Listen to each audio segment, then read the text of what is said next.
isolated being right now. This is true. But in this time frame, at this moment, it is not true. It is true over here in this time location. If you ever want to link these two time locations together and become that desired outcome where you're standing and where your whole body is, you have to acknowledge fully the reality of your now moment. Right now, I am God in that part of my auric field. Right now, I am God that's in a smaller body down here that doesn't have all its frequencies plugged in yet. And that's the only difference between me being God that has to plug in more of myself and being God that knows everything right now. There's a real subtle difference that if you can realize that difference, you will empower yourself and not fall into the trap of ego that is set by the teachings. The teach you to say, I am God now. They use affirmation. Oh, the most powerful thing in the world, words.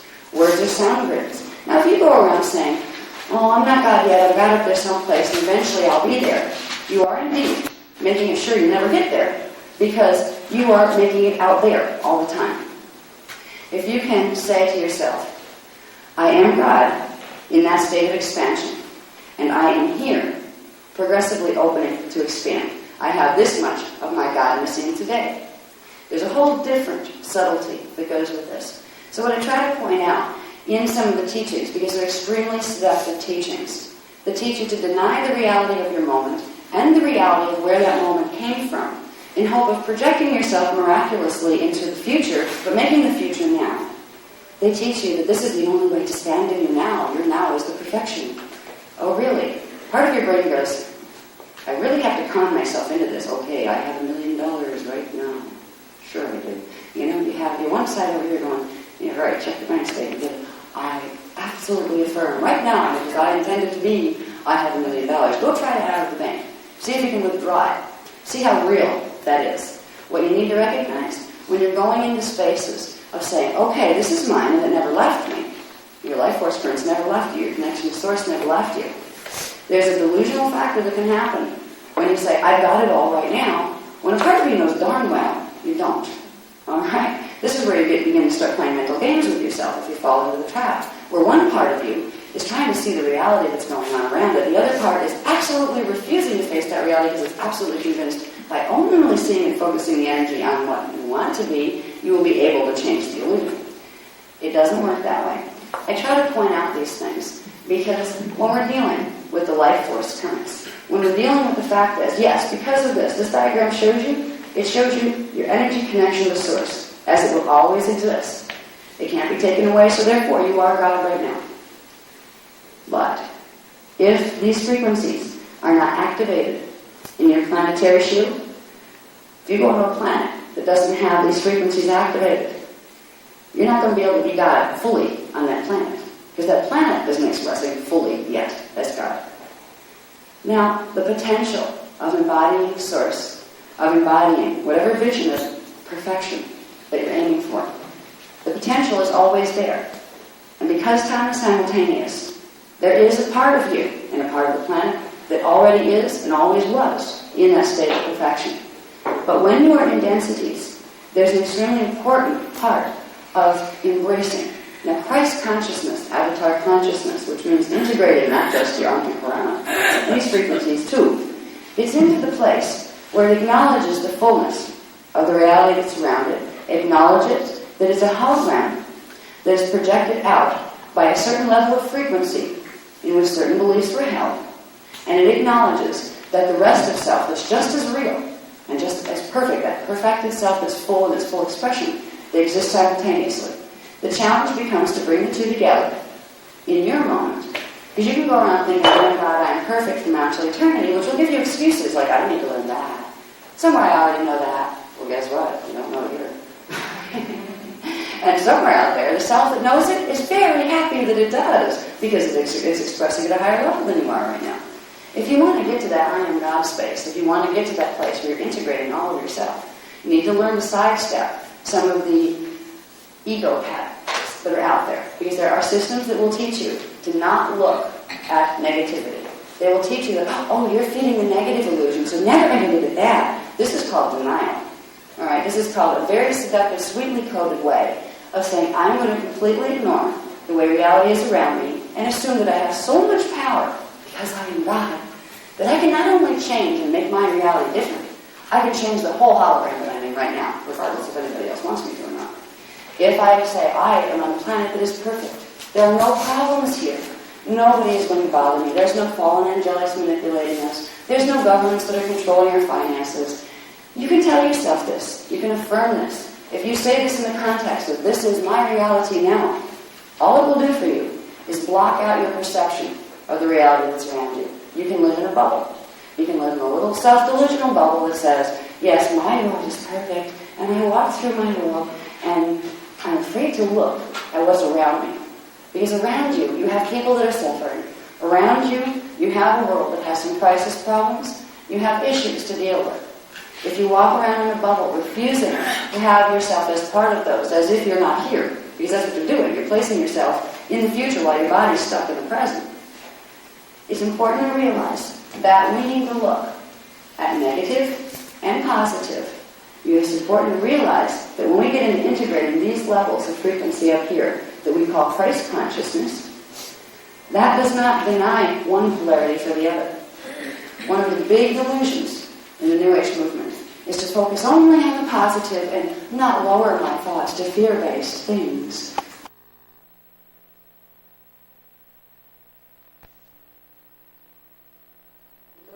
I only see the pure. I don't see all these things. Well, big help you are if you don't. You're not helping to heal a darn thing. And this is some of the stuff, and you're not helping to heal yourself either, because whether you like it or not, you're in this time frame. Some higher part of you put you here. You made the decision to be here. And you can be here in a bubble that is so afraid of encountering the negative that you will simply stay focused in a little, like, rosy-colored glasses la-la land, where you refuse to look at some of the things that could be perceived as negative. That's very difficult to do when you end up in a situation like what happened with Hitler, where you had the Jewish people in concentration camps living horrors. Do you think it would have helped them in that moment to say, I refuse to acknowledge this. I only focus my attention on positive things. I refuse to acknowledge that my body is being ripped apart and that my family is being killed. No, this is just a hologram that I'm not going to be a part of. Do you think it would have changed the mass drama around them? It might have helped a few individuals find a loophole till the next time. One of the things about reality and the way it works is we need to realize we have this I am God connection always, eternally with us. To evolve simply means to expand, to bring the rest of it in. But we are not islands unto ourselves. You can use mental affirmation all you want. You can use the positive statements only. You can refuse to say, well, this is an unpleasant characteristic, and right now, this is a limitation that's happening in my world or in this world. If you do not acknowledge right now the limitations that exist or the problems that exist, you will never ever get to the vision of really doing. Because to fix a problem, you need to see it. Just like a cancer in the body. You can pretend you don't have cancer. You can refuse to acknowledge the fact that your body is getting sicker and sicker around you. Because cancer is not something you want in your reality. You're going to be in Christ consciousness. I know I can completely make this go away just because I will it to right now. And you go back to the doctor and you're still not getting the feedback you're hoping for. It's still there, and you're getting sicker and weaker. But you still affirm. Where is the dividing line between self-delusion, using words to create self-delusion, and using words instead to create self-awareness, where changes can be made to get to that desired outcome that you've been deluding yourself into thinking you have already? These are questions we need to ask. When we get into primal life force currents, it shows us this structure. If you accept the fact that this is a basic template of how the universe is structured and how your body and consciousness are structured, this shows you immediately that nobody can take your connection to God away from you. It shows you that yes, you are an embodiment of Source. You are a manifest expression of Source right now. What it doesn't show you, and it doesn't in any way support, that you are perfect now, have no more to expand, you have nothing more to do with yourself because you're perfect right now. This is an illusion that egos hold on to when they're most afraid that they're nothing. If you really not just believe that you're connected to God, but you know, you can walk around with both sides You can say, well, this is a pretty lousy, awful thing that's happening, and if we don't do something about it, it's going to feel worse, and it's going to be even worse. But do it without fear. I want you to understand that when we go into the process of spiritual integration, and we begin to bring in these higher currents, there's a whole level of growing up that's associated with it. For a long time on this planet, we have been coddled in certain ways. Coddled by people who appointed themselves as our adoptive parents, who pretended and that they were so concerned for our well-being that we were treated like precious little children that weren't allowed to know about this or this, not the big world. We were kept in a little cage of consciousness, and we were fed information to allow us to enjoy the sensual pleasures and to make some kind of rudimentary relationship with that higher power, whatever it might be. But what we weren't given was what was ours to begin with, which was the grown-up knowledge about when you're dealing with a system of dimensionalization. It implies one thing, first of all, to create light, to create these primal light fields out here, not just in relation to your body, but in relation to the universe. It required the polarity, or separating, electromagnetic separation of force. It's the creation of electromagnetism. Now, in these primal sound fields, they are not electromagnetic because they are not polarized. What they are is called an omnipolar. It contains the potential for polarization within a whole. So it's almost like a three-way polarization, but it's not separate. The units of energy here are cohesive. They're eternally stationed there. They don't have a lifespan or a death span. It is a field of vibration that is formed of consciousness. Now, this means it's aware. When you're dealing with the primal sound fields, you're dealing with beings. Part of your being is in the sound fields, just like it's in the rest. When we become aware of the fact that we're dealing with all these levels of self and all these levels of the universe, we have to recognize that when we go from sound, which is our eternal self as individuation, before we expand into the fullness of Source, to get even down here, to become a light form, requires that you polarize a part of your being, a part of your consciousness, a part of the units or scalar waves that your consciousness is composed of. To create a scalar wave, you have to polarize a unipolar wave. There is a simple, stationary vibration of energy. To get it to turn to light, you need to turn it into two that oppose each other to create refraction. Refraction creates light. Refraction of sound frequencies or vibrations bouncing off each other that create certain geometrical relationships to each other is how light is created. There's very specific geometrical relationships to these refraction of energy particle patterns that happens way up here that creates the primal light fields. If you're down here and you're deciding, I am going to be God now because I remember that I can be, if you fail to recognize that there's a polarity that takes place all the way up there, and you simply say, in my guidance, I refuse to accept the fact that the other half of the universe exists. Do you think you're going to enter Christ consciousness up here? When this polarity starts to go back into its oneness, both polarities have to be integrated. We need to understand this if we're going to bring both sides in. In the New Age movement right now, one of the things that are happening is people are being taught to focus all of their energy on only the good things. They won't get lower level thoughts. They won't let lower level emotions process through their bodies because they are about that now. Where might that energy be going? It's getting stuffed down into chakra 1 and 2. And it will come out as physical disease or it will come out as a shadow. The shadow self. The shadow self is a part of you, a part of your consciousness. And we all have a part of it while we're in the grids the way they are down here. The shadow self is a part of you that carries the disharmonic energies that weren't cleared yet, that weren't integrated. If you continue with your path of looking at the universe as I will only see with my rose-colored glasses, you are going to create, right along with you, a twin. An evil twin, if you want to call it that, but it's not evil.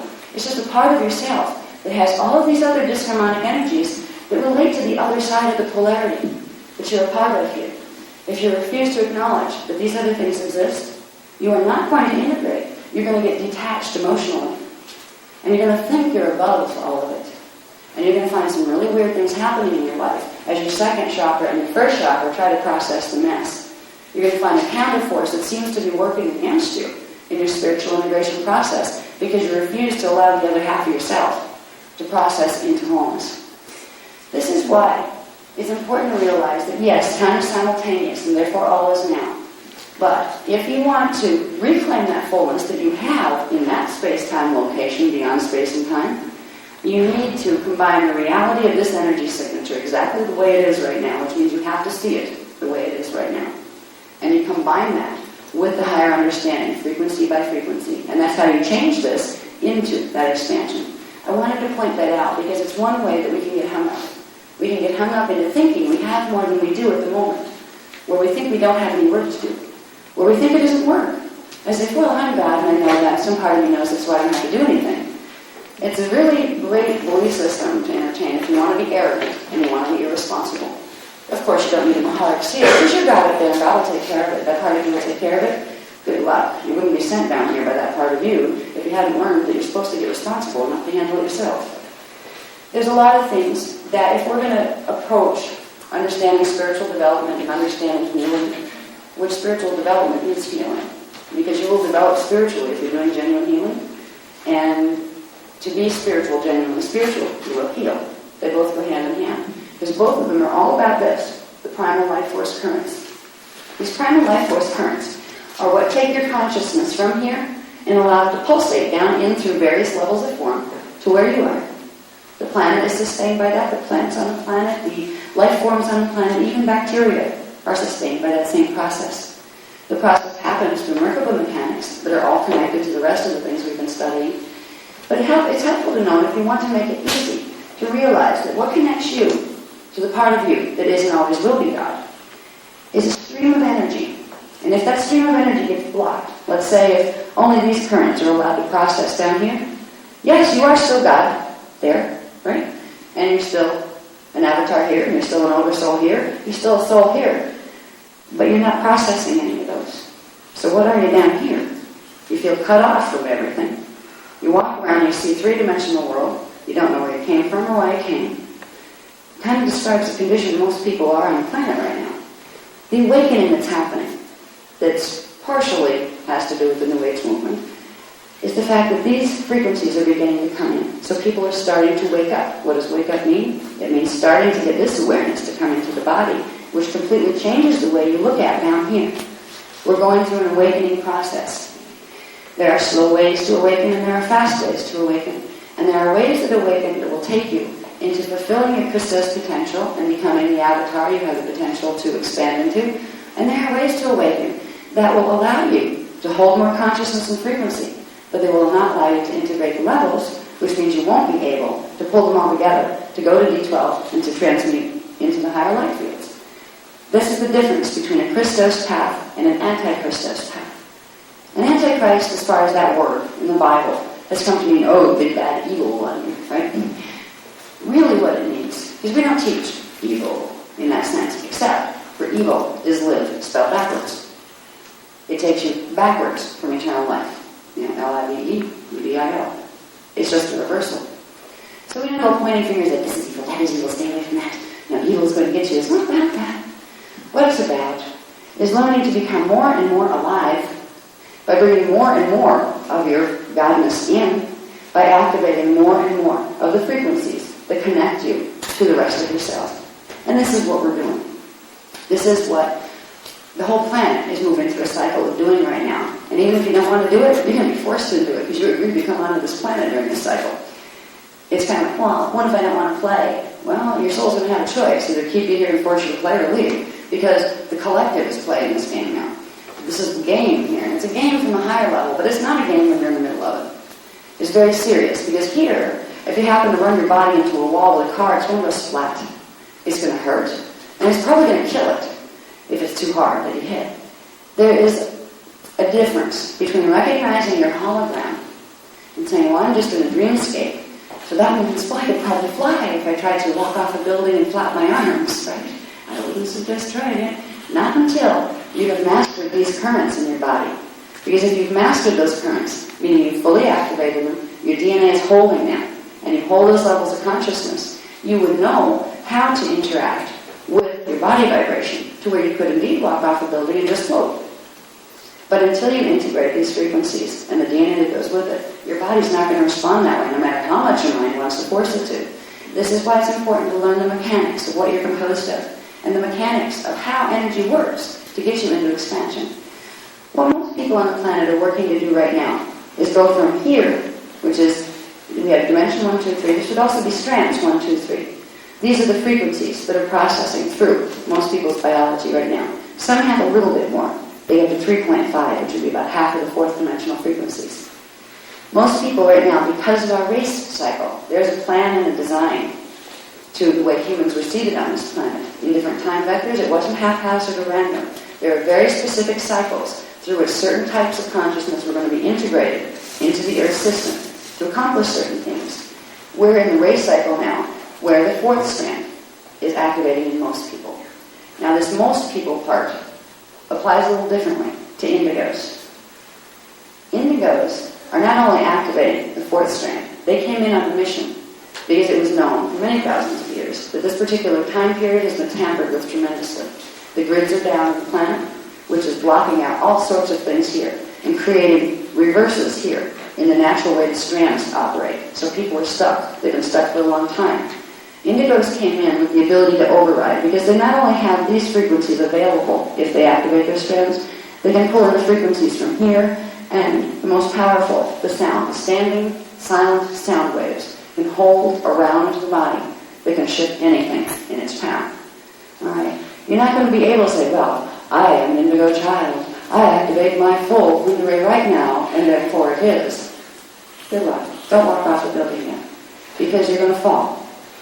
It is a process, and it's a process that takes time to integrate.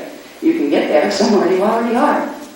But the idea is to get that somewhere and this somewhere to end up in the same place. If you want mastery, know you have it already. But know to be that self that has it already. Think about what that master self might know. It might know all of this stuff, huh? This is why I say I'm reminding you of what you already have and what you already know. This isn't me knowing something special coming to teach you who know nothing. I'm just a speaker. And speakers simply bring back into the open the stuff everybody forgot that belongs to all of them. And that's what I'm doing here, is trying to show you that you have the knowledge of all these things here. And if you're going to claim that I am God and not get yourself deluded on an ego trip, you're going to have to recognize that if, indeed, you are God at full expansion, you'll know all this stuff already, and you'll be able to talk about it. You won't need even to listen to me at all. You do need this information if you're going to get from where you are as this level of expansion of I am God into the fullness of what that is. And that's one of the things that other paradigms are not teaching. Now, teachings that are bringing true teachings out will teach you that. They will teach you not to let your ego run amok and presume that if you're still on this planet in density 1, that you are fully developed, because you wouldn't even bother being here, okay? Even the teachers here, the most developed people on this planet, they're still in training. I'm in training. Everybody I know is in training. Some of the highest self-proclaimed descended masters on the planet are not even 9th level avatars. Boy, are they in training. Especially if they still have to go around saying, I'm your guru, plug your energy into me. There is so much to learn, and the more you learn, there's a humility that comes with it. There's a difference between what we call, in the ancient days we called anyway, neophytes and masters. A neophyte wasn't an insult. It wasn't like an insect or a disease. It wasn't a bad thing. It was the same concept as saying kindergarten versus master's degree in college, and a big space in between the two. They were great neophytes. These are the people that would come into the initiation schools to begin learning or relearning what they forgot from ancient times. And they get a certain level of learning, and they think they had it all. Oh, yeah. I do it now. And then they do this thing, because it's a spiritual etiquette, and you can always tell a neophyte by this, God bless them. Neophytes are lovely people. They have a heart for it, they have the memory inside, it wants to burst forth and take them into mastery. But they get a little tripped up along the way. Because there's a little bit of mastery that they tend to forget, and this is what keeps them in the neophyte category a little too long sometimes. Spiritual etiquette. The more you know, the more you know there is to know. The more you know, you never ever think you've got it all. You never ever And this is one of the big mistakes that a lot of people who get this much of their spirit back in, they got this much of their God present, yes, they're getting empowered.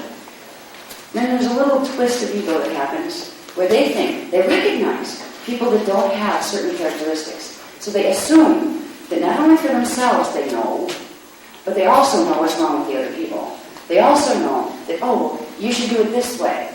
And they do something where it becomes, rather than making available the knowledge that they have gained, that could help other people, they take a stance that it creates the opposite. It doesn't bring people toward them, it pushes them away. It's the stance of, oh, I know this, and because I am so complete and perfect myself, I'm more interested in observing you and what level of growth you have or you don't have. So I'll be glad to point out for you where you're not making it yet, and I will be glad to teach you. When somebody does this to you, they have a lot to learn. All right? You don't need them to teach you. Because obviously they've assumed that they know so much that they can appoint themselves as somebody who needs to give you unsolicited advice or unsolicited, I'll show you the way. When I teach, I've learned one thing, if not anything else, I've learned one thing, and it's respect. It's respect for the God in everyone on this planet. If I go to a workshop, let's say, and somebody is giving a set of information, there's information that I know that information, and I know more. Do I go up and point out to them, well, I can see where you could benefit from learning this? Would that be presumptuous of me? It would. Because I would be doing something. I would be assuming that the God in them doesn't know why they're doing it the way they're doing it. So therefore, the God in me knows better, and he's going to tell them how to do it. This goes right down into unsolicited advice at the local corner between friends. Do you ever see this happen with people? It happens a lot with women for some reason, older women especially. Well, sometimes I was just doing this, and they really should do this. They really try to impose their knowing on other people, which gives the other person no respect for the knowing they actually might have. It might be more than the one trying to impose it. I would like to point out the differences between approaching mastery as a neophyte and approaching mastery as a master. A master is humble. A humbleness, humility, that comes out of understanding that the more you integrate all this stuff, the more you realize how huge the thing is, and the more you realize that you're not the only one that has this stuff. So is everybody else. So you start to treat the other people as God as well. Alright? You don't need to go, and this is important, when you go out in the world, between these two workshops, you're going to know some things that most people out there don't know. Alright? Particularly when you get into the roundtable stuff. You're going to know stuff that if you let them know, they're going to think you're absolutely weird. So it's like self-preservation, don't bother trying to have that conversation. There's other things, and there's a trap you can fall into if you let yourself, and this is why I'm bringing this to your attention. You can get to the point where you know, and you know they don't know yet. And you might assume that what you know is what they need to know. So you're going to try to make them know. You will create one thing by doing this, alienation, between you and them. You need to calm yourself, because there's this great desire to push you, and healers, people who want to heal, they want to fix things. They want to fix themselves, they want to fix the planet, and they want to fix anybody else that needs to be fixed. Sometimes, what we need to do most is simply worry about what we need to fix here. And realize that the people who don't know, maybe their higher parts are guiding them to what they need to know. If somebody asks you to share the information you have, by all means do.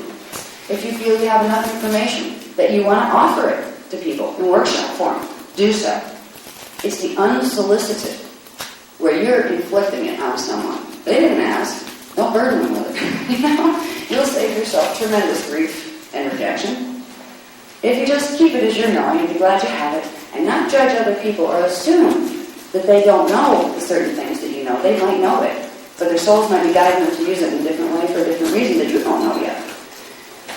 It's good to realize that, because when you go out in the world and carry information, and as indigos, you're going to carry levels of information. This is just the beginning. This is like a little wake-up call. The planet itself is going to wake you up, and your soul and your higher selves are going to wake you up. You're going to know things that most of the populations around you can't even fathom because they can't hold that frequency. If you can learn from the beginning to carry that knowing with grace, you'll save them a lot of aggravation, and you'll save yourself a lot of torture on the emotional body level.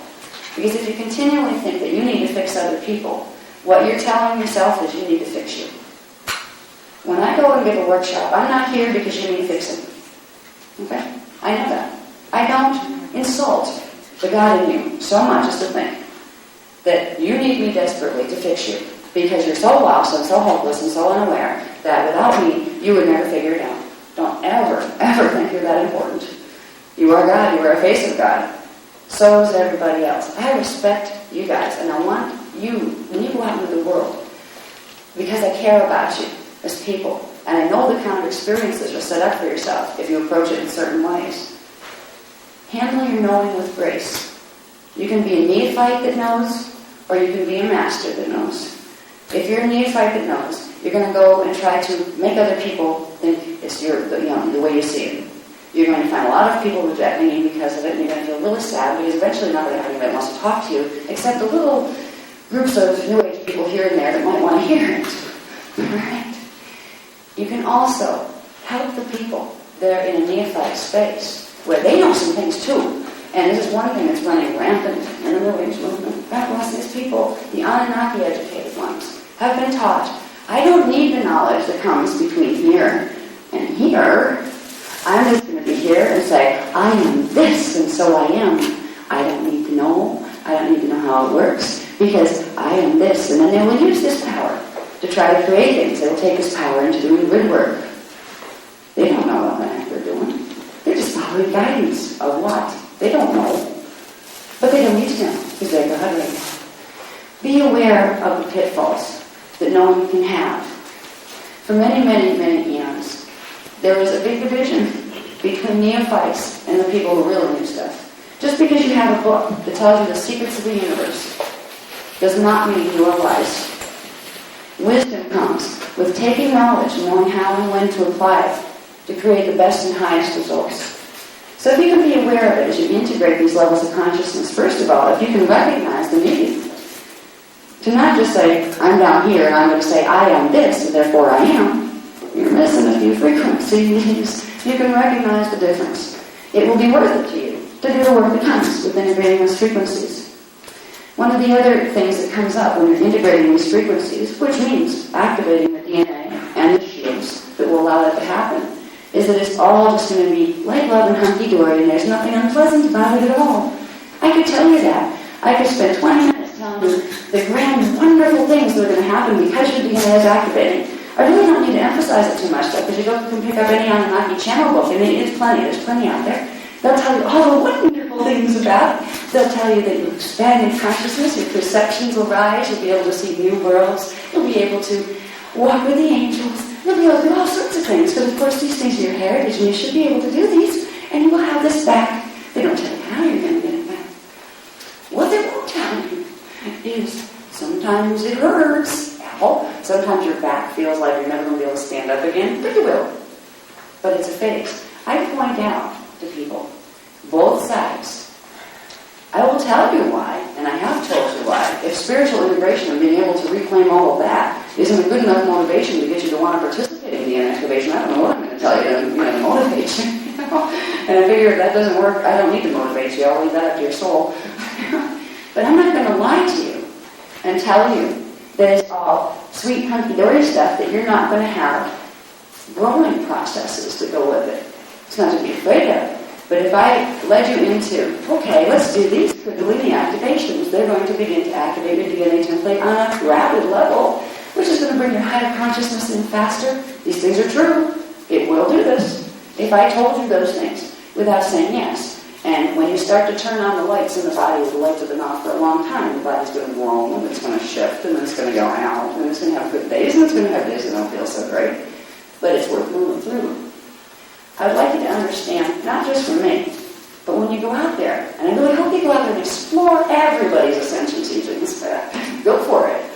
Find out what they're teaching, because you'll get little bits of knowledge from everywhere. If it's a draconian program, if it's an Anunnaki program, find out what little secrets to the universe they know. It might be a piece you need. But don't fall for the sugar coating that tells you that if you want to get from point A to B, you don't have to do anything to get there. That it's going to be just like that snap poof fairy godmother that makes it happen, and there's no growing pains. Because there are growing pains that are involved with it. And if you start to realize this, and you start start to have really a cycle of where you're just really yucky. Your body's not feeling good. Start doing a heart seal, for example. Now, the heart seal brings D12 frequency, your divine blueprint, back into your body, repeatedly resetting it until it starts to take hold. What if you happen to have a lot of miasms and yuck stuck in that pattern?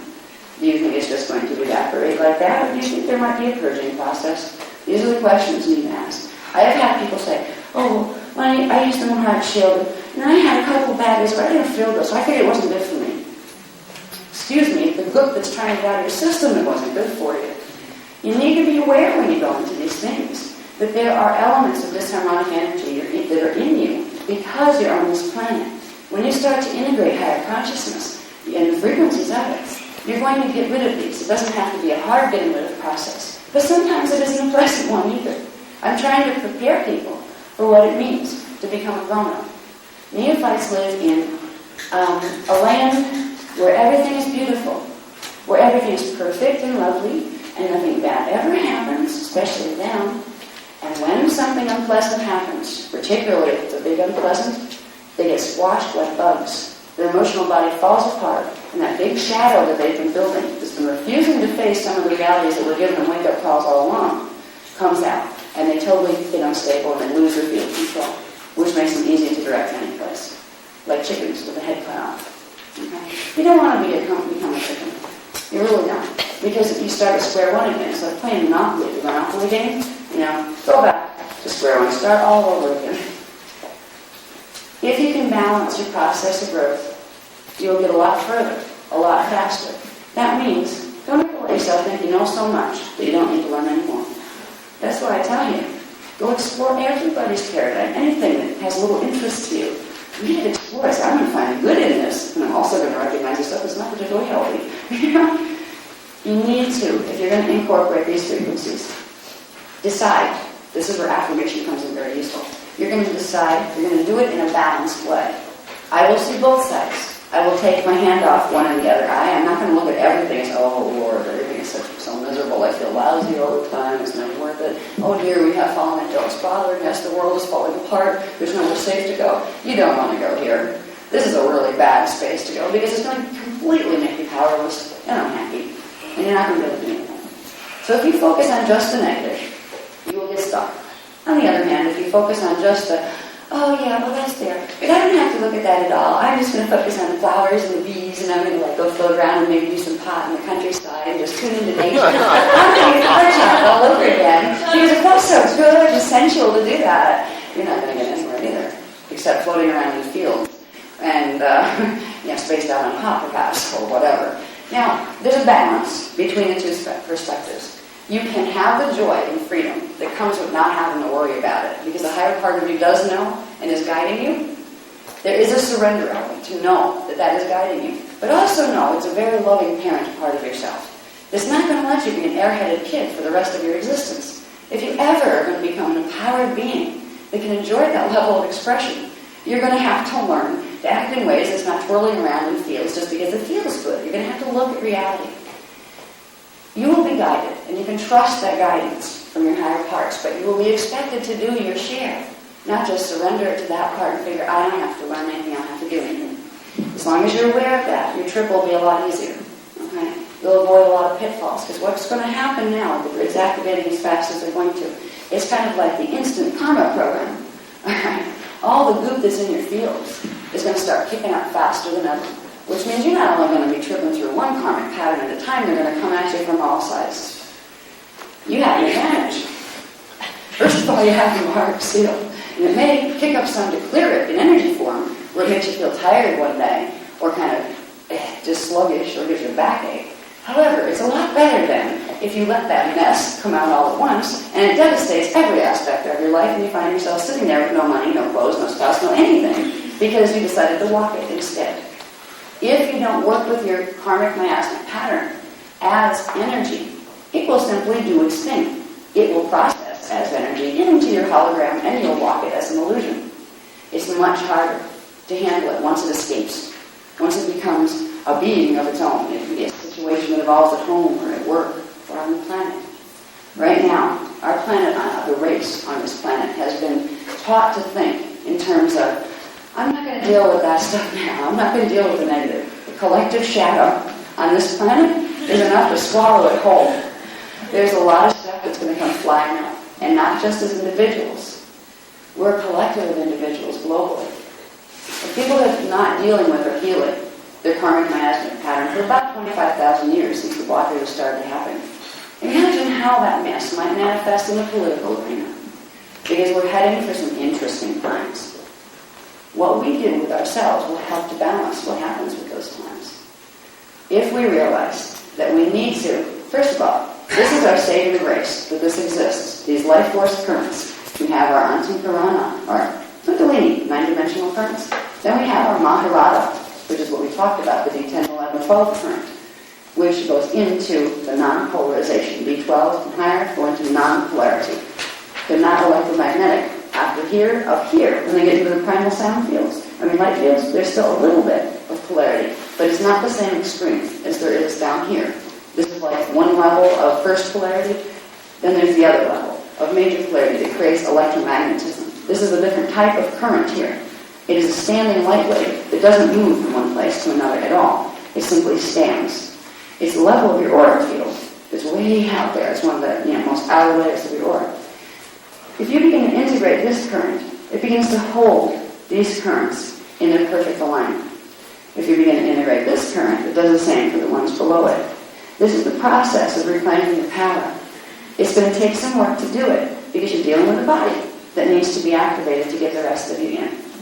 Now, the primal life force currents, the primal sound fields out here, these are called the Kundare, which means Kun and Da and Re are the three sound tones that go with these fields of sound. Out here, and you put them together, you get Kundare, so they call it the Kundare current. Same thing with Ki-Reshe. You have one each Ki, Ra, She, and they are the Ki-Reshe currents.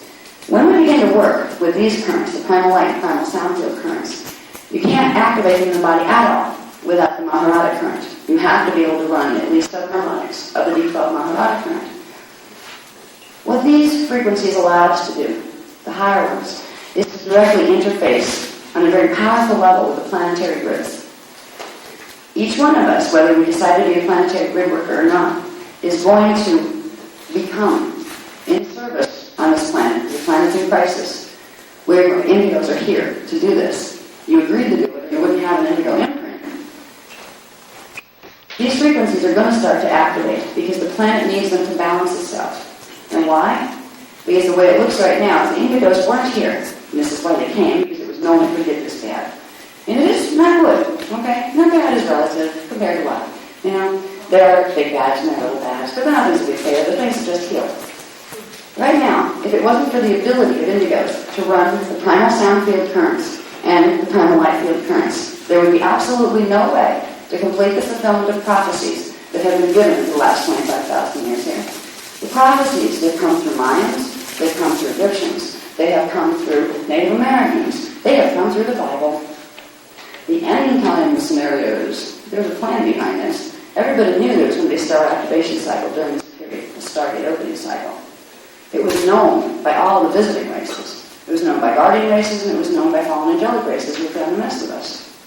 If it wasn't for the indigos coming in to be able to run these higher currents, the grids were so damaged and so imbalanced on the three-dimensional level of the Earth plane, it would have rolled.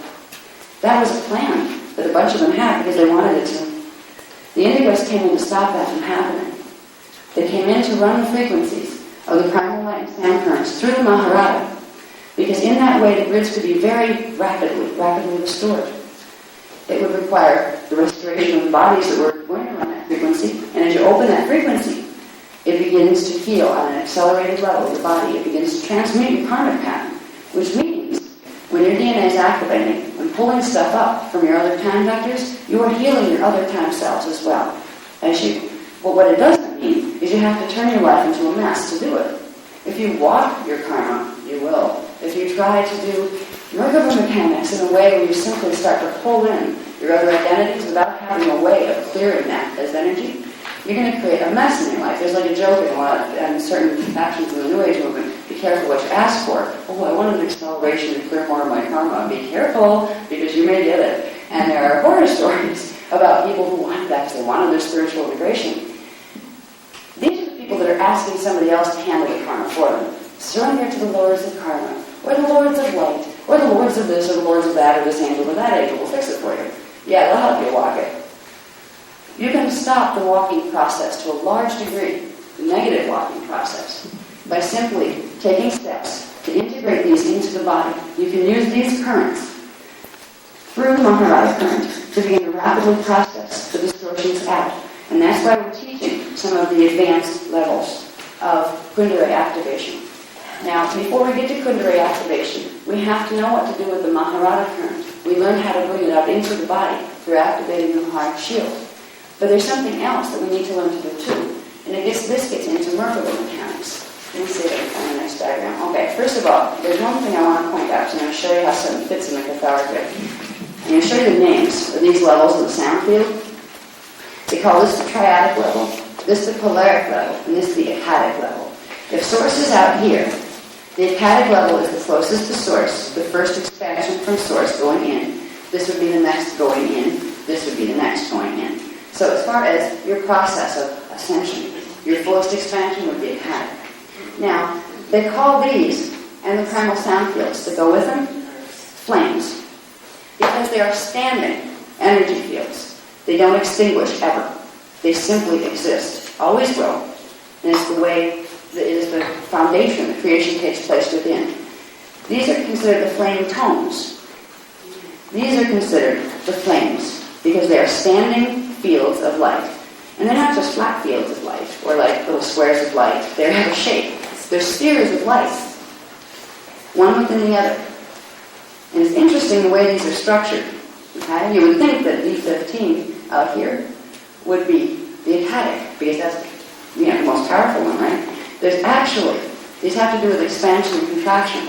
If you're ascending, you expand out into here, right?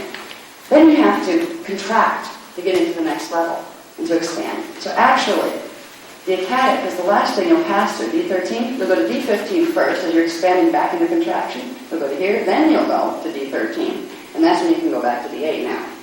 So, the lineup here, where we have the blue flame at D13 frequency, you have the gold flame at D14 frequency, and the violet flame at D15 frequency. Understanding the flames is important, because they have something to do with your body, with your Kathara within the body. I'm going to show you a diagram here that shows that. If we go to the next page, it's 215. It's 215.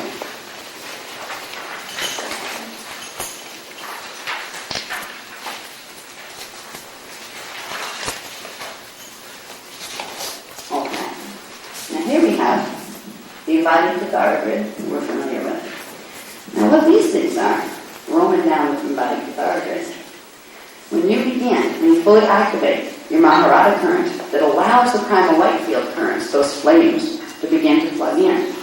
Now, if you have an indigo imprint, you could actually hold in body those flames. If you have a D12 imprint, you can hold subharmonics of those flames, but not the whole frequency pattern. What happens when those flames, the Trinity flame, they call it, when it activates in the body, it means you've begun to be able to pull some degree, either a small degree or an indigo can pull a large degree, of the primal light field currents here, and they cross through each other. The gold flame, the D14 frequency, will come down the main vertical current when it activates in the body. You'll have the blue flame, the D13 frequency, which will be the last to come in, will come down this way from Kathara Center 12, 9 through 6, cross over at 5, go over to 4, come down to 2, and down to 1. And these anchor into your Maharaj shield. Actually, they are triggered from the Maharaj shield, and then they come through chakra 14, and they create this. Now, I'd love to have colored diagrams at some point, but we, first of all, can't afford it. Second of all, I don't have anybody to color them right now. I could do it, but I don't have time. But these frequencies coming down mark something very important. Your Kathara grid won't hold those right now. They're not active right now in your body. You can activate them by knowing how to release those crystal seals that were on that chakra chart. Do you remember the chakra chart? I think I don't even know if I have it in here. I think I do. Yeah, it's the next one. This one's thorough. 216, yeah. Actually kind of keep them together, like, move that over a little, put this one back, but I can have that one put back on. Would you have this? Yeah. That works.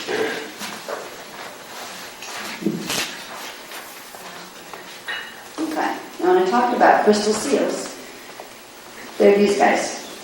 The little points of consolidated frequency that hold each chakra locked in to its particular dimensional band. And they hold sets of chakras separate from each other as well. You have seed crystal seals that are at the center of each of these, then star crystal seals. These star crystal seals correspond to not anything that's on the 12 strands of the DNA template. These are codes between the strands that allow for something called DNA strand braiding to occur, where actually you can fulfill the activation of 2 strands, and then the double helix of that strand becomes one and binds with the next double helix of the strand coming out from it. They're called fire codes, DNA fire codes, and these crystal seals correspond to the DNA fire codes. The DNA fire codes and the crystal seals are what regulate whether or not you're going to get higher frequency current coming into the body. Now, to bring in the primal life field currents from the Hiroshima, you have to activate subharmonics in each one of those. You have to create a passageway. If you open them all, you disappear. You would transmute, actually explode first, because the body has to be able to handle it. So it's not going to all happen at once. But there are specific combinations of seals that can be opened that will allow enough of the currents to run through that you can begin making this happen in your Kathara grid. Now, it's not going to happen once you make it happen, it stays there forever. Hey, I've got my 3 flames activated and I just hold them there. You'd fry yourself within minutes. All right, these frequencies are intense. They have extremely fast, what we talked about before, was flash line sequences. Their scalar waves flash out very fast. They generate huge amounts of heat. You would explode if you tried to hold that. And of course, your body and your higher consciousness isn't going to let it happen, so it's not worth even trying because it won't. Okay? Well, what can happen, however, is you can learn to regulate letting them open in little bursts. It was funny that I asked, well, what do you mean little bursts, how often? They said, well, you could use a nanosecond as a parameter, but that's too big. Okay? They said, now, a nanosecond is a billionth of a second, I believe. They said, try like a trillionth of a nanosecond. Okay? So this is like, you know, it will go so fast that on this level, you couldn't even pick up the fact that it did, other than the fact that you'll feel some energy come into your bodies. So if you tried to like watch this with Carillion photography, good luck. Carillion photography that shows the colors and the changes in the heat levels and the orange stuff, it doesn't even going to pick this up. There's nothing on this planet that's going to pick up that speed that fast right now. Okay? So, what we will be able to get, and this starts with the Maharada current, because the Maharada, remember, is running from your heart shield up through here to your 14th chakra. Okay? That's your carrier wave that will allow these others to come down and enter into the body.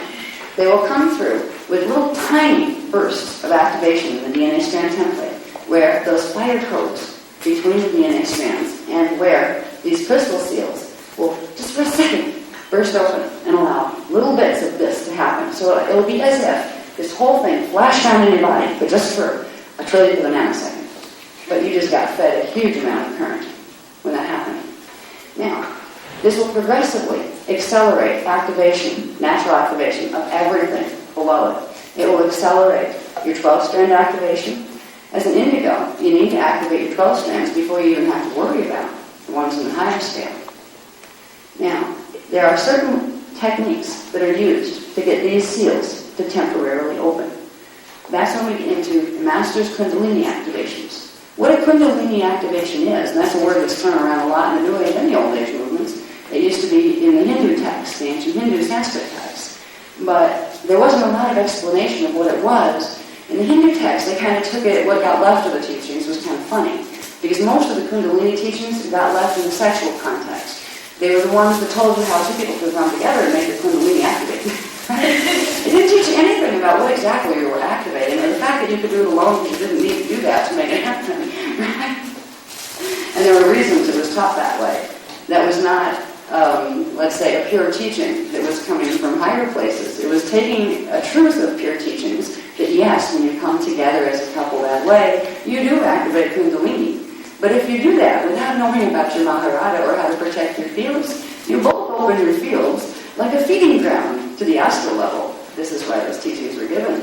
So things can attach themselves and feed energy off you because you're making lots of Kundalini energy. Kundalini is fine and coupling is fine, but it's much advised to do within the Maharada steel pillar. because then nothing can use you as a feeding ground.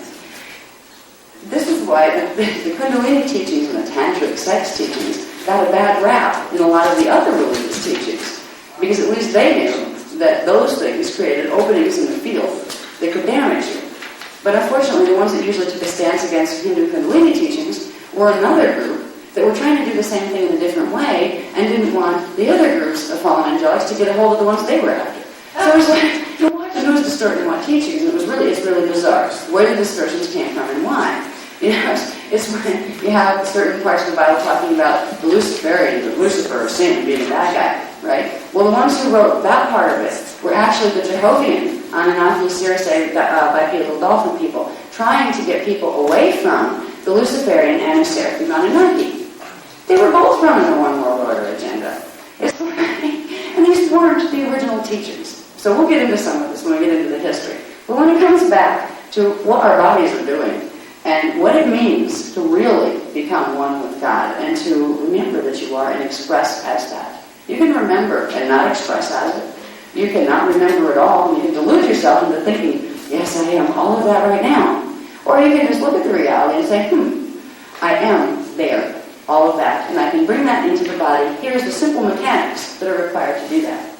If you are God, on that level, which you are, somewhere you designed the universe. And you set up these structures of energy interplay that could create a playground where manifestation could occur.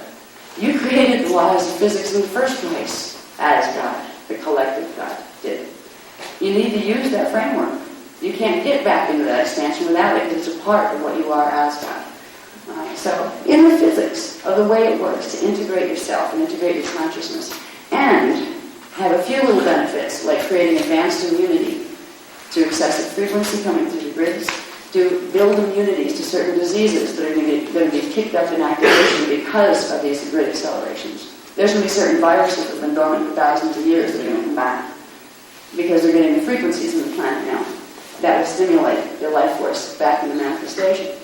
There are things that are going to be a challenge to a human body that is not preparing itself to bring some of these currents in. But when you bring these currents in, you progressively allow your body to hold enough frequency that it can actually keep up with the planetary grids.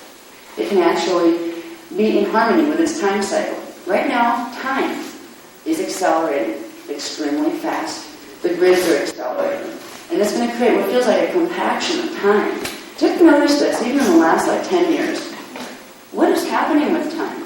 You used to have 24 hours in a day. Now in a 24-hour period, I swear you only have 5.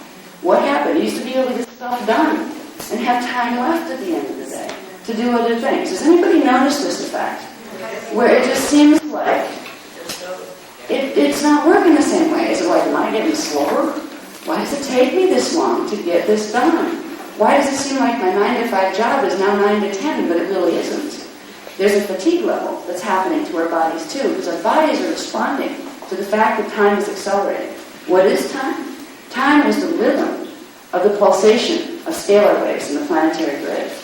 If you accelerate that, you will accelerate the movement or the perceivable movement of time and its effects on the bodies. So what's happening with this time acceleration, if we don't learn to use our systems in a coherent way within it, where we get balanced within that new grid speed, it is going to make the aging process happen faster. We're going to deteriorate faster.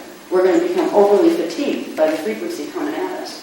It's going to affect people that aren't indigos even more rapidly than people that are. But you can do things to prevent this, especially indigos.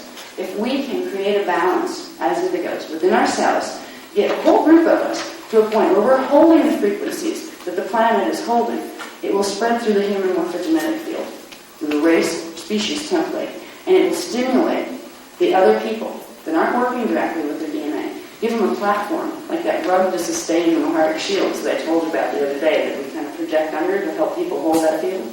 We will help them hold the field. So it isn't a hopeless situation, but it would be really, really naive of me, either naive or directly manipulative, if I knew these things and I didn't point out to you what's happening. If I were to say, oh, we're going into ascension cycle, it's going to be so fun, we're all going to accelerate, time's going to move faster, and there's going to be a wonderful new age of awakening all at the end of this. If I just left you with that, you would have a right to be extremely upset with me when you started to notice that a whole bunch of yucky things were coming up. If it's so great, then why does it feel so yucky? What if I tell you that the planetary grids are accelerating? There's things you can do with your body to help your body adjust to that. And every body that helps themselves will help the mass, will help the collective of the human species. That would be telling you the truth. And that's what I'm telling you. It may require some work. You might have to learn something. God forbid. In this day and age, a lot of people are taught in the spiritual traditions, you don't need to worry your little head about that. Oh, that's just mental body stuff. You're spiritual now. You're beyond the need to know that. Yeah, right. Did you ever try to integrate those higher parts of yourself while you block that center? That's your mental body center, okay? Your third Kathara center. If you don't integrate the higher frequencies into that, if you don't get what's going on, just say, oh, I'm going to make that somebody else's responsibility. I don't have to learn. You're going to create a big black spot in the middle of that. All right? Your beliefs themselves are going to keep locked in to your third Kathara center, your third strand, your mental body level of the auric field, and all that stuff. You're going to create a blockage of energy. And if you think you're going to get any of this down there into the physical body level, you're kidding yourself. Okay? You need to integrate your mental body. This is where we've been tampered with most. We've been taught ideas about the way reality works, about what our relationship to God is, about what we need to know, what we don't need to know. Oh, we don't need to know those sacred mechanics that manipulators must know. That was a side thought they didn't put in the text. We've been taught to create our own self-perpetuating blockages in the mental body by adopting certain beliefs that hold partial truths and partial twists. We get hung up in the twists and we create scalar wave patterns in our minds by holding that belief. And it goes into the body corresponding to the frequency that's coming in on it. We're holding it in the mind, in the conscious mind here. It is a three-dimensional pattern. It will go into the three-dimensional frequency band, which will go into your third Kathara center, your third axiotonal line, your third everything, your chakra. You will get all of those programs messed up because you held a certain belief. This is why belief reprogramming is extremely useful. Okay, there are certain elements of healing where they focus on reprogramming beliefs. They also focus on using words carefully. And words you have to be real careful with, because they're like silent tigers that can come up and bite you if you don't realize the power of them, but they can also be your best friend. If you go around and give yourself affirmations that deny the negative all day long, well, you'll create a nice little bubble around yourself where you don't see what's going to come up and nail you from behind. You're going to get flattened from behind, you just don't know. Your shadow's going to come up and say, I don't think so. But it's not yet. No, you'll be floating around for a while all happy. Language is going to be a very important tool in clearing this center. And if you can realize that our minds have been affected by every false idea we've been fed for the last 25,000 years or more, there's a lot of gook left in there, a lot of gook. And that gook will transmit itself down. If you have a pattern in the third Kathara center, that pattern will replicate itself down here and down here. This is why what we choose to believe with our minds will affect everything. Now, if we choose to only believe, you can choose to not believe anything I say, which is fine, that's your prerogative. I don't hold anything against you if you don't believe me. You can choose to say, well, I refuse to acknowledge, or I'm not going to believe a belief system that says there's fallen angels trying to mess with the planetary grids. Okay, you will put that pattern here. And for you, in your reality, you will be probably for a long time, until reality comes up and bites you, will be very unaware that that is a reality. And that some people are becoming aware of that reality and doing something about it. First of all, you have no responsibility to deal with it at all, because to you refuse to make it real. However, what it's not acknowledging is the fact that the planet has a Kathara grid like this too. Okay? There are fallen angelics coming in. They are messing with this. Huge amounts of people on the planet have a completely different pattern there. And you're on this planet, and that other pattern that has to do with the reality of the way it is here is going to be a part of your pattern whether you choose to believe it or not. So you can say, I won't believe that's real.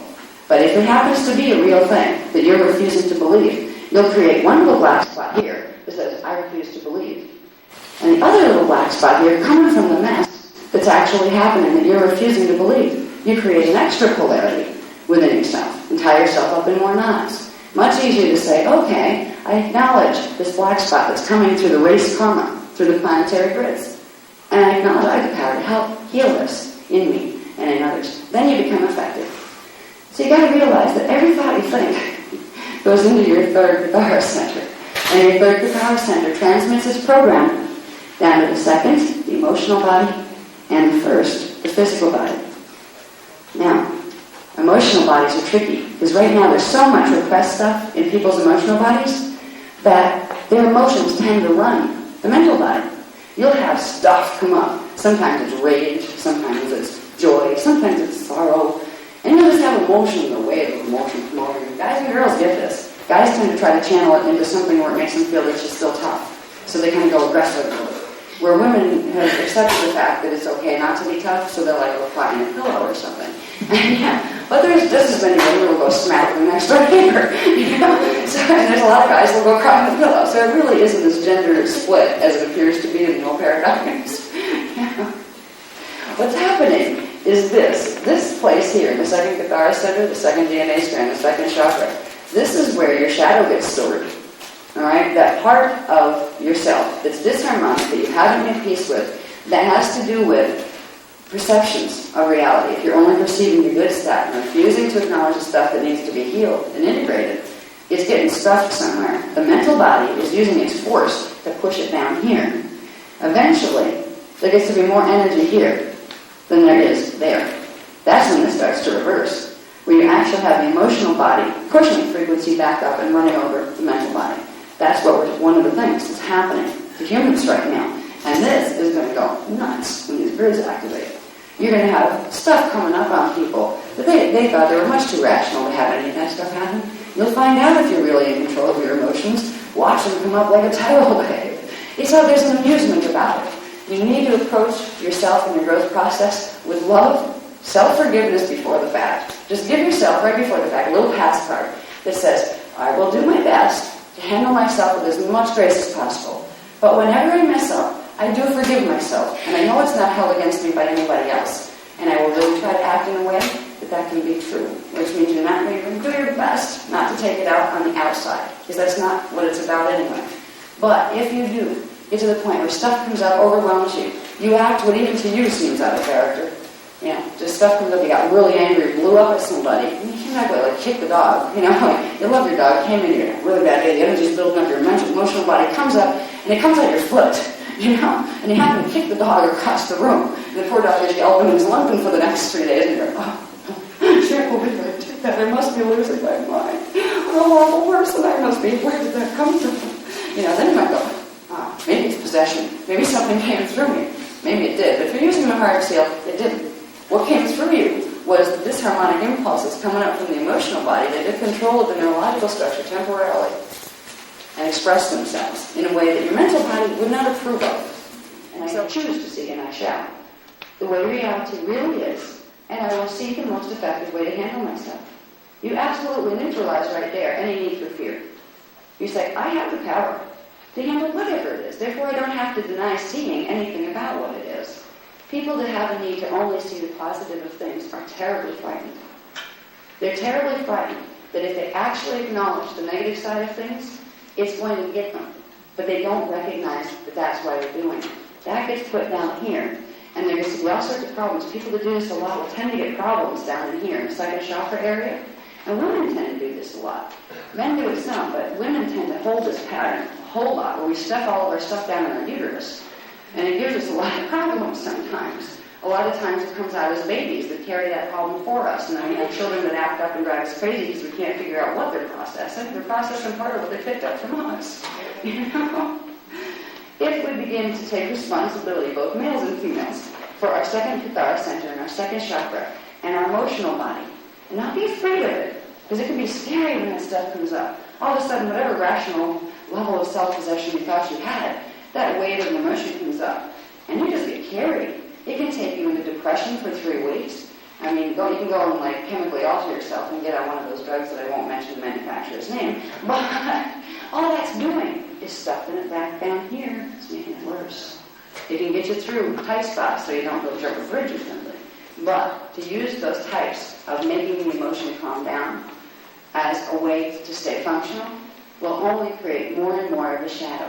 Your shadow lives in Kathara Center 2. Your shadow is not your enemy. Your shadow is a part of you that desperately needs to be loved and integrated and embraced. Your shadow and your ego are closely related.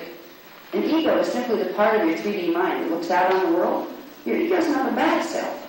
It's not a bad, oh, we have ego, we're bad. Everybody has ego, or you wouldn't be looking at 3D. When we use the term ego, we're referring to the part of your consciousness that looks out through the three-dimensional reality, your mental body. Your mental body can get full of itself if it's terrified of what lives down there in the shadow. That's where you get overcompensation, where you get superiority complexes, where the ego is absolutely so terrified from what it senses down there that it's going to absolutely make sure it can master that by telling itself all sorts of things that may not have anything to do with reality, to make sure it feels in control. That's where the need for control comes from.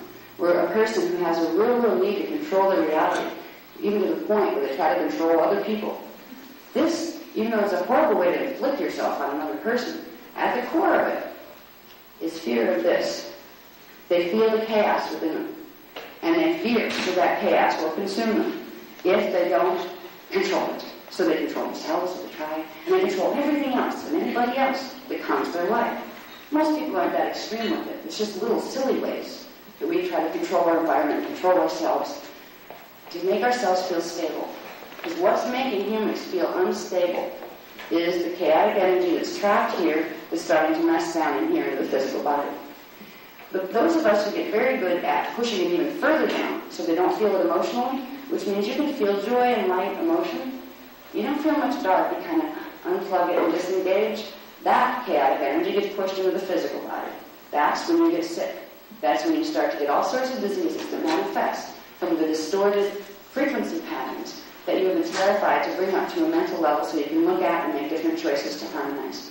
When we're working with the frequencies, we're opening star crystal seals to get those DNA strands to temporarily, it creates a nano or trillion of nanosecond strand braiding between the lower strands. Strand braiding is literally two strand templates coming together and becoming one and tripling the amplification of frequency and consciousness with each carry. To be able to fully do molecular transmutation or atomic transmutation where you can actually take your body completely out of density, you'd have to activate 12 strands. And what they would progressively do is they would blend all into one and then go poof. Where they would literally, two strands would blend into one, because every strand, I'll show you the strand template in a minute. When I talk about strands, for instance with DNA, there's a couple of systems out there that talk about strands. One is the one being promoted by the scientific community. They say we are a two-strand DNA species. We have the two heli. They call each heli a strand. We do not. One strand in our, where we're showing you how things work and fit within the universe's structure, one DNA strand template creates one double helix strand. What science is identifying right now looks like one strand to ours, but they're calling it two. So you have two heli equals one strand. So when we have 12 strands of DNA, we actually have 12 double heli patterns. They will always appear, as you look at them under a microscope, as a double helix. Because it's not that you get all these other strands that poke out all over the place. You have a DNA double helix that progressively gets layers and layers of more frequency in it. So you hold the double helix pattern, but there's more and more units of genetic material active within that double helix pattern. I won't get heavy into the DNA stuff right now, because I want to get back to this, to the point of we're going to be opening some of these seals, which will allow some of these currents to do this in the body. Now, when these currents are fully activated, and if you were going to transmute and you had all your DNA straightened out and fully activated, your cells would undergo certain processes to transmute. What would happen here is all of those flames would untwist, become one big poof. All of this would demanifest into becoming that one big flame, and that flame of light would turn into sound. And it would go back into the primal sound fields. That would be full transmutation. The first thing you do is get the first 12 levels. That will take you to free matter. And remember, after that, there was where Kathara Center 12 is. That would be number 1 in the second Kathara grid. So you would have dimension 13, 14, and 15. You'd have 13 would be where 12 is. 14 and 15. You have 2 more levels to transmute before the whole poof out of the time matrix would happen. We don't have to worry about that quite yet. What we need to do first, we don't have to worry about anything. In fact, we don't have to do anything if we don't want to. We can just sit and watch the show and see what happens. But it might be worth their while to do something, because the show may crash in on our little bubbles, and it also all of a sudden becomes not pleasant. Like if you happen to be in a country that gets impulse to go to war, all of a sudden it's going to affect you. If there are airplanes flying over your head dropping bombs, it's going to affect you. You know? It doesn't have to get to that point on the global drama. But if we keep passing the buck, okay, well, we'll let this ascended master fix it, or, well, why aren't the guardians fixing it? Well, maybe they're trying and we need some help. You know what I mean? It is always a personal decision of how involved you want to get with your own conscious evolution process, with the planetary evolution process. You can choose to help or not help, and you will get the consequences of your choices. That's just a simple rule of physics. You will get what you put into it eventually. If you put in goodness, you won't necessarily get goodness back, because right now, especially indigos, the more you try and the nicer you are, the more nonsense they tend to throw at you, because you're such a threat to the Antichristos pattern. You're a born walking target. The minute you come in as a streak of light into an indigo body, you're noticed in V4. You're noticed from V11 on down. You say, track that one. Okay? And we get little tags put on us where somebody knows where we are, and they know what body we came into. So they can terrorize us through the people they're manipulating that don't know they're being manipulated, and make our lives really, really hard. It just seems like the harder we try, the more we try to get stuck on it. It's like life has a grudge against us or something. You know?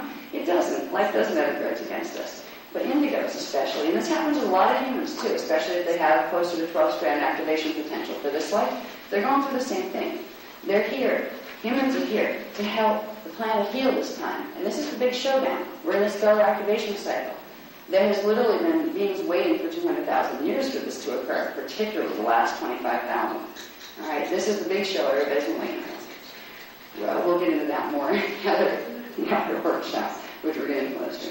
Now, what we can do if we want to become useful to ourselves in the process of conscious evolution is simply learn some of the basic things to do to make parts of our body work.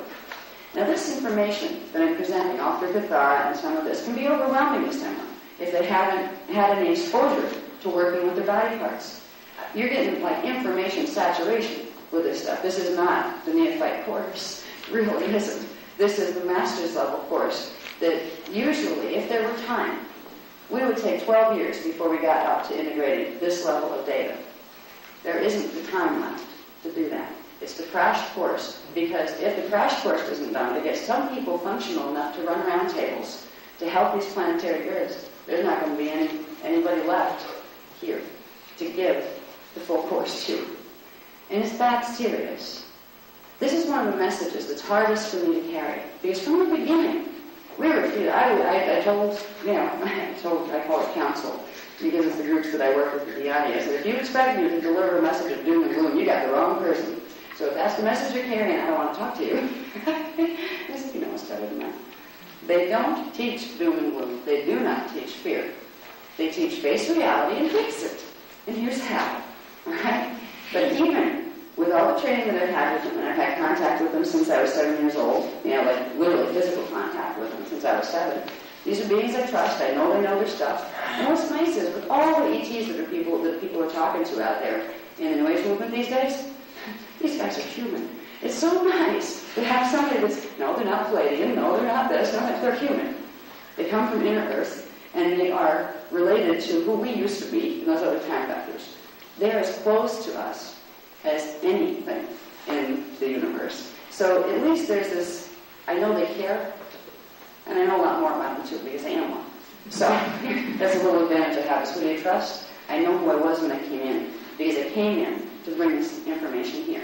And knowing I came in to bring this information here, I came in as a speaker. I came in with a set of knowing certain conditions. There were a set of probabilities that could take place. One of the conditions was there was about a 75% chance that there would be a consummated stellar activation cycle.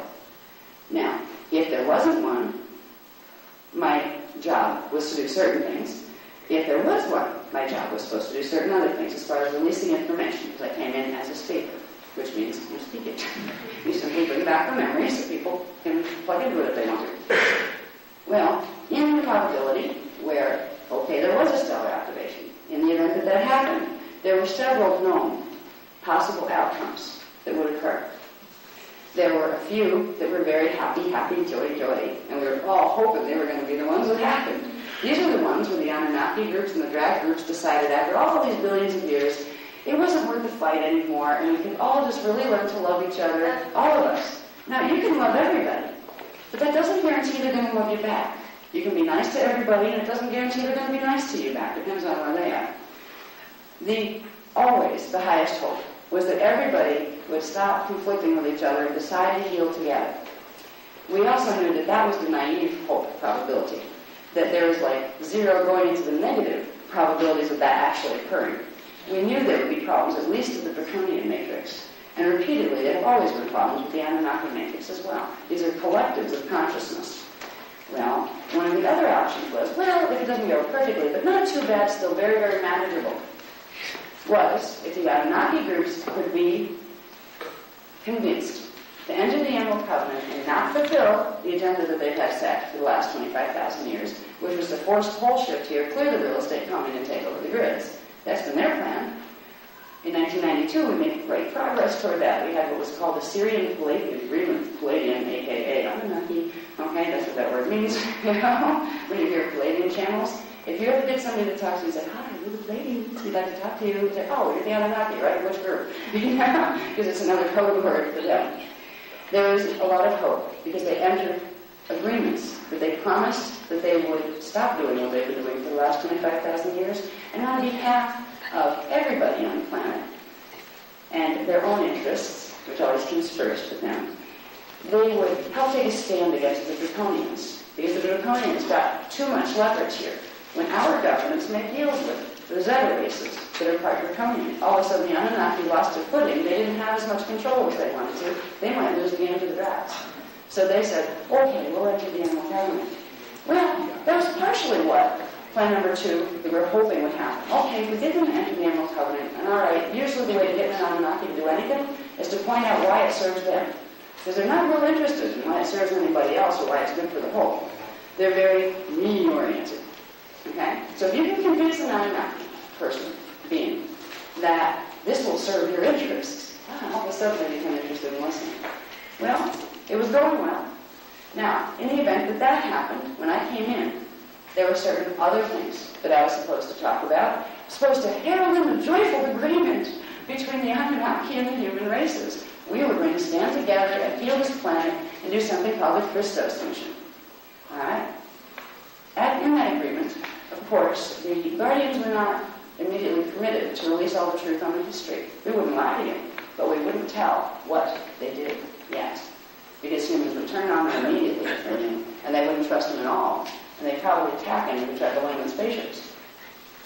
So, if the Anunnaki behave themselves, and we're going to be nice and not play nasty games, we're going to give them an opportunity to show they meant it, and to act with integrity, and then very slowly, not for millions of years, but probably a good generation or two, slowly the information on the true history about what happened here was going to be released, but in a way where it could be shown that the Anunnaki had healed, and that they had remorse for what they did, and that they would not do it again. That was the ideal outcome of that. Unfortunately, it wasn't reality. They don't have remorse, most of them. And they will do it again if they have the opportunity, which they have. Doesn't mean we don't love them still. They were originally part of the family. Everybody's part of the family. The family of source. However, what happened this time that I have a problem with, that I'm still dealing with, was this is what I want to do. I came in not as a front lines, prepare for war speaker. That's not my orientation at all. I came in as a loving being saying these great negotiations have taken place and this is the new world we have to look forward to building. We're going to help the Draconians to not take over here because it's not good for anybody to do that. They will go away when they realize they can't, and then we will all build a world of enlightenment together. That was supposed to be the message I got to carry. There was a slight possibility, however, that that wouldn't work out. When I came in, I was a little naive. I overestimated the positive. In fact, if I had realized what could really happen, and it was real to me if I wasn't in the light, loving, fluid space myself, and had realized sometimes reality can be rough. Now, sometimes that does happen. I probably would have said, why don't you pick somebody else for this assignment? Because I'm not really good at frontlines warfare. You know, I'm a peacemaker person. I'm not a warfare person. I don't like to talk about negative things. I really don't. It was my training to learn how to do that and do it with grace and love anyway. What happened was, we ended up with both sides taking a stance against the Emerald Covenant, which meant taking a stance against human evolution on this planet, which meant initiating a pole shift between 2003 and 2008 to get rid of the competition so they could finally come in after waiting and waiting for a stellar activation cycle to get control over Earth's grids. All of a sudden, I find myself in a position of, oh boy, I get to deliver this message. I don't want to. First of all, nobody's going to listen to me, and the few that do, it's going to make them sad or upset. I don't want to upset people. I don't. However, if I didn't care, I would have wanted to, said, forget it, find somebody else. I'm going to go hide in the closet. I'm going to paint pictures. I'm an artist. I started as an artist. I'm going to stay an artist. That would have been a big cop-out on my part. However, I didn't do that. I decided to carry a message because there was a solution. If they had said, you are going to go into bullshit, there's nothing you can do about it, go tell them. You tell them. You come down with a spaceship and tell them, I'm not telling you that. If there's no way to fix it, don't expect me to be the harbinger of doom, because I'm not going to do it. Because personally, if it was that bad and there was nothing I could do about it, and there was going to be something dropped on my head tomorrow that was going to squash me like a roach, I'd rather not know and enjoy my today. I would choose ignorance at that point if there was nothing I could do to stop the hammer blow. If I was going to get annihilated, which can't get totally annihilated anyway, because you just get transmuted to a different form. But if there was going to be something that happened so terrible and it was going to destroy me, this is how I feel about it. And there was nothing I could do except I had 24 hours to live for 2 years. If there was something I could do about it, I'd want to know immediately so I could start doing it to stop that from happening, because it's not desirable. But if there's nothing I could do, let me be stupid. Let me not know. I can't fix it. And I don't want to spend the next 2 years fretting about it. I don't want to have my happiness stomped upon by an inevitable doom. So my deal was, I will continue to speak as long as there are solutions. But the moment there becomes no solutions, and it's going to get really bad here, and there's nothing that people can do to help themselves, you guys come down and tell them. I will do everything I can to prepare them for any option that comes in between. But I won't carry doom, and I won't. But I won't carry feather-headed lies either. Those little, everything's hunky-dory, someday up there I'll take care of it, it's all divine right order. Divine right order can hurt sometimes, especially when it's a rebalancing of karmic patterns on a planetary and race level. Yeah, it resets the divine right order, but boy, can it create some chaos in the meantime as it's doing it. We're in a situation where if we take responsibility and get excited about the fact that we can get ourselves back if we were in the processes of doing that. Fear is useless. Fear is something that somebody who doesn't understand the connection to Source has. If you start to understand your connection, start to wake it up, you can walk through this mess fearless. But if you walk through a mess and think it's not a mess, if you walk through it with the blinders on like this, and you only see the roses and you stop to smell them, and you don't see the airplanes with bombs flying overhead, you better hope you got a guardian angel on your shoulder. You know? Not to mention the fact that if you came here with a healing contract, which indigos did, and in fact all humans did, if you came here as part of the team that was supposed to help this planet heal and become free, you're not being very responsible by choosing to be an airhead. And there's a lot of people who are making that choice, not for any reason except for the fact that it's easier and it's more fun. They don't have to exert their brain and learn something. They can go frolic in the park instead. We can still frolic in the park, but we're being asked to use our brains as well, and our bodies. We're being asked to learn what it means to use our bodies the right way in divine right order. These seals, crystal seals, you can't see them under a microscope because they're created out of little tiny minute scalar waves. Now, if microscopes are more powerful, you would be able to identify these as rippling energy signatures that stayed in the same place and disappeared and reappeared. Right now, the closest they're coming are particles that they call muons. All right? And they still don't exactly know what they do. And I'm not going to get into atomic physics with this. But the closest thing to being able to identify any of the scalar realities that I talked about is going into the muon, subatomic particle basis. There's muons and there's a few other categories, and I don't even remember them. I wrote them down once, but they said, you don't need to do that. You're not talking to the physicists. If they want to know, let them take your book, compare it to their books, and let them figure it out. We'll talk to them. Good. It will save them 20 years of having to learn a physicist's vocabulary, because they don't have it. And you know what? I don't need too much of it. Just enough to show the connections. Now, these things are part of your template, these crystal seals. They manifest on what's called the second level of the Kathara grid.